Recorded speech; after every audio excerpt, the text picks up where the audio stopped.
ओम नमः शिवाय। समस्त शिव भक्तों को मेरा प्रणाम।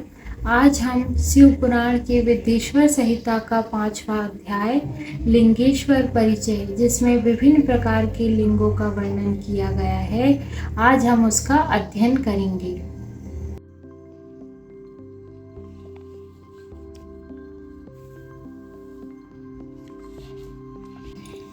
पांचवा अध्याय लिंगेश्वर परिचय।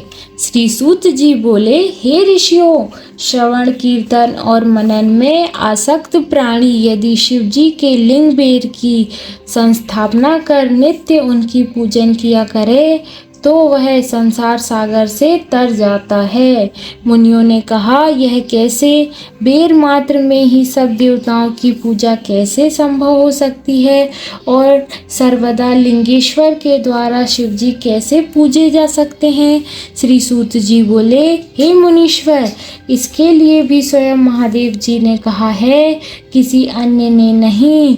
मैंने श्री गुरु मुख से यही सुना है कि एक शिव जी ब्रह्मरूप और निष्काल अर्थात कला रहित और कला सहित भी है। इस निष्काल में निराकार लिंग की प्रधानता है, परंतु वे सभी कलाओं से संयुक्त हैं, इसलिए शिव का साकार बेर स्वरूप भी हो जाता है और इस साकार और निराकार से ही शिव जी ब्रह्म सजग भी हो जाते हैं। इसी में लोग उनके दोनों स्वरूपों की पूजा करते हैं, अन्य देवों में यह तत्व नहीं है। यही कारण है कि वे निष्काल लिंग रूप से पूजित नहीं होते। ब्रह्म पदवी तो केवल शंकर जी को ही प्राप्त है।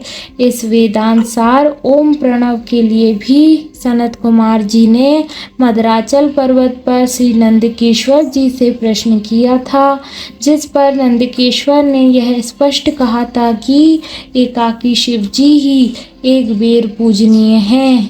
कलापूर्ण भगवान शिव का बेर पूजन लोक सम्मत है और वेद ने जिसकी आज्ञा दी है।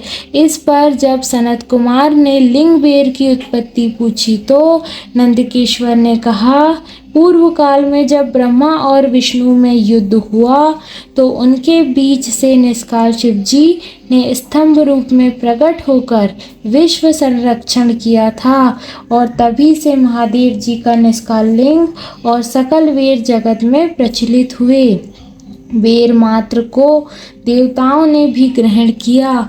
इसमें शिव जी के अतिरिक्त बेर लिंग से देवताओं की भी पूजा होने लगी और वह भी उसका फलदाता हुआ, परंतु शिव जी के लिए लिंग और बेर दोनों ही पूजनीय हुए हैं और जिनमें कल्याणमय भोग और मोक्ष दोनों ही प्राप्त होने लगे।